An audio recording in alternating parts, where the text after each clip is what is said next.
1950च्या दशकात जेव्हा भारत नुकता स्वतंत्र झाला होता तेव्हा बाबासाहेबांनी भारताच्या परराष्ट्र धोरणाबद्दल असे काही इशारे दिले होते जे आज 70 वर्षांनंतरही तंतोतंत खरे ठरत आहे. त्यांनी नेहरूंना चीनबद्दल काय इशारा दिला होता? त्यांनी रशियाऐवजी अमेरिकेची निवड का करायला सांगितली होती? आणि आज जर बाबासाहेब प्रधानमंत्री असते तर त्यांनी जागतिक युद्धाच्या परिस्थितीत काय केले असते?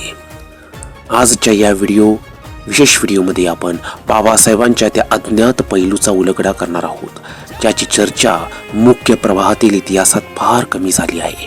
हा व्हिडिओ शेवटपर्यंत पहा, कारण शेवटी मी तुम्हाला बाबासाहेबांचे असे 6 कोट सांगणार आहे जे भारताला महासत्ता बनवण्यासाठी आजही दिशादर्शक आहेत. चला तर मग सुरू करूया. United States salute the greatness of Dr. Ambedkar. We believe in his ideology. Babasaheb Ambedkar यांचे मूलभूत विचार. बाबासाहेबांचा असा ठाम विश्वास होता की परराष्ट्र धोरण हे केवळ फायद्यावर नाही तर मूल्यांवर आधारित असावे. लोकशाही विरुद्ध हुकुमशाही. त्या काळी रशिया म्हणजे USSR हा साम्यवादी देश होता आणि आजही हा साम्यवादीच देश आहे जेथे वैयक्तिक स्वातंत्र्य नव्हते. बाबासाहेबांच्या मते साम्यवाद हा लोकशाहीसाठी धोका होता. त्यांनी म्हटले होते की साम्यवाद हा रक्ताच्या क्रांतीवर विश्वास ठेवतो तर लोकशाही शांतता आणि चर्चेवर. समान मूल्ये.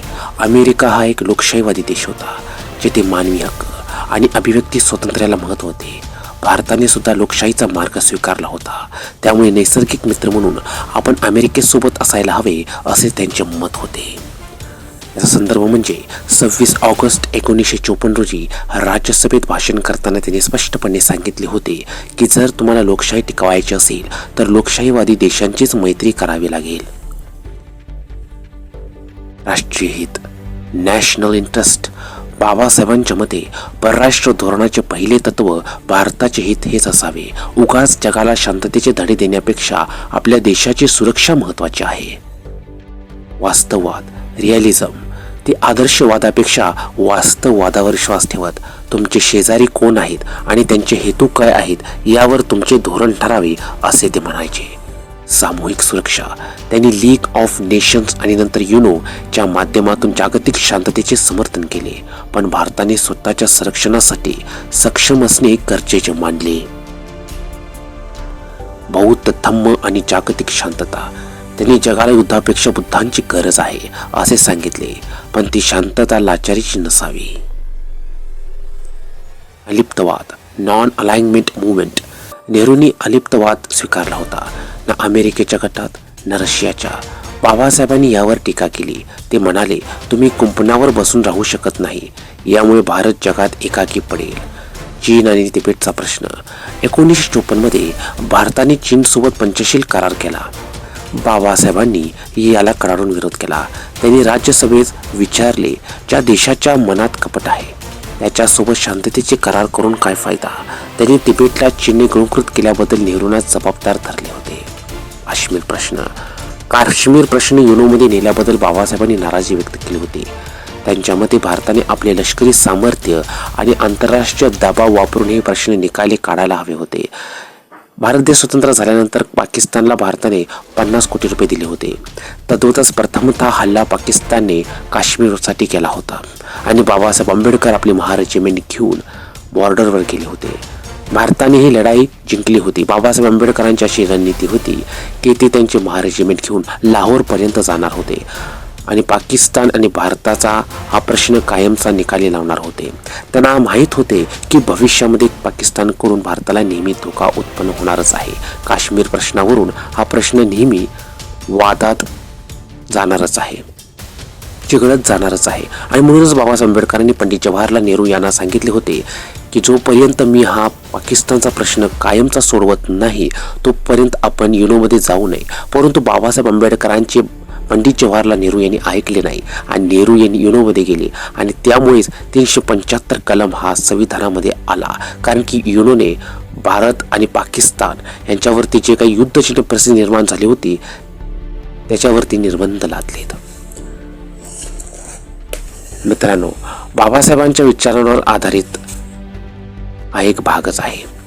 जर आज अमेरिका आणि इराणमध्ये युद्ध झाले आणि बाबासाहेब आंबेडकर प्रधानमंत्री असते तर त्यांनी काय केले असते? होय मित्रांनो, संविधानात्मक नैतिकता, ते आंतरराष्ट्रीय कायद्याचे पालन करण्यास प्राधान्य देते. लोकशाहीचा बचाव. जर इराणमध्ये मानवी हक्कांचे उल्लंघन होत असेल किंवा अण्वस्त्रांचा धोका असेल तर त्यांनी लोकशाहीवादी देशांची म्हणजे अमेरिकेची बाजू घेतली असती, पण आंधळेपणाने नाही. इराणमधून येणारी खनिज तेल आणि आपली अर्थव्यवस्था यांचा समतोल साधत त्यांनी मध्यस्थीची भूमिका घेतली असती. भारताला तेलासाठी, ऊर्जेसाठी इतरांवरती अवलंबून राहू नये म्हणून भारतालाच ऊर्जा संपन्नतेने केले असते. पाण्याद्वारे विजेची निर्मिती तसंच ऊर्जाची निर्मिती त्यांनी केली असती. ऊर्जा मंत्री असताना त्यांनी यासाठी प्रयत्न देखील केले होते आणि त्यांना यश देखील आले होते. इलेक्ट्रिसिटी ग्रीडची स्थापना ही त्यांच्याच प्रयत्नातून आलेली आहे. महाराष्ट्रातील MSEB म्हणजेच महावितरण ची निर्मिती देखील डॉक्टर बाबासाहेब आंबेडकर यांच्या इलेक्ट्रिसिटी ग्रीडच्या या संकल्पनेतूनच झालेली आहे. मित्रांनो, ते कोणत्याही हुकुमशाही प्रवृत्तीला पाठिंबा न देता जागतिक शांततेसाठी डेमोक्रेटिक अलायन्स मजबूत करण्यावर भर त्यांनी दिला असता. भारताला जर महासत्ता बनवायचे असेल तर बाबासाहेब आंबेडकरांनी हे जे विचार मांडलेले आहेत ते विचार आजही समर्पक आहेत. बाबासाहेब आंबेडकरांचे हे विचार आजही प्रासंगिक आहेत. ते म्हणतात की शिक्षण हे वाघिणीचे दूध आहे, म्हणजेच इंग्रजी शिक्षण हे वाघिणीचे दूध आहे आणि जो ते प्राशन करेल तो गुरगुरल्याशिवाय राहणार नाही. महासत्ता होण्यासाठी बौद्धिक संपदा आणि तंत्रज्ञान महत्त्वाचे आहे असे बाबासाहेब म्हणायचे. बाबासाहेब म्हणायचे, शिका, संघटित व्हा आणि संघर्ष करा. तात्पर्य राष्ट्रीय एकात्मता आणि संघटित प्रयत्नच भारताला जगात मोठे बनवतील. बाबासाहेब म्हणायचे की मी एखाद्या समाजाची प्रगती त्या समाजातील स्त्रियांनी केलेल्या प्रगतीवरून मोजतो. याचा तात्पर्य हाच आहे की महिलांचे समक्षीकरण झाल्याशिवाय भारत जागतिक शक्ती बनू शकत नाही. परराष्ट्र धोरण हे देशाच्या आर्थिक धोरणाचे प्रतिबिंब असते. अर्थव्यवस्था मजबूत असेल तरच परराष्ट्र धोरण प्रभावी ठरेल. बुद्धीचा विकास हे मानवाच्या अस्तित्वाचे अंतिम ध्येय असले पाहिजे. बाबासाहेब म्हणायचे की नाविन्य म्हणजे इनोव्हेशन आणि संशोधनावर भर देणे आवश्यक आहे. स्वतंत्रता, समता आणि बंधुभाव शिकवणारा धम्म मला आवडतो, म्हणजेच बौद्ध धम्म. हे 3 स्तंभ भारताच्या स्पॉट पॉवरसाठी अत्यंत आवश्यक आहेत. तर मित्रांनो, डॉक्टर बाबासाहेब आंबेडकरांचे परराष्ट्र विचार हे केवळ त्या काळासाठी मर्यादित नव्हते, तर ते आजही देशाला दिशा दाखवणारे आहेत. चीनचा धोका असो किंवा जागतिक गटांची समीकरणे, बाबासाहेबांचा डिप्लोमॅटिक विजन आजही अचूक ठरतो. तुम्हाला काय वाटते? जर भारताने बाबासाहेबांच्या सल्ल्यानुसार 1950 मध्येच अमेरिकेशी मजबूत मैत्री केली असती, जगातील सर्व लोकशाहीवादी देशांची मैत्री केली असते, जर डॉक्टर बाबासाहेब आंबेडकर प्रधानमंत्री झाले असते तर आज भारताचे स्थान जगात कुठे असते? कमेंट्समध्ये नक्की कळवा. हा व्हिडिओ तुम्हाला जर माहितीपूर्ण वाटला असेल तर लाईक करा, आपल्या मित्रांसोबत शेअर करा आणि अशा सखोल माहितीसाठी आमच्या चॅनलला सबस्क्राईब करायला विसरू नका. आम्ही आमच्या चॅनलच्या माध्यमातून बुद्ध डॉक्टर बाबासाहेब आंबेडकर आणि सम्राट अशोक यांच्या चॅनलचा प्रचार करण्याचे काम करत असतो.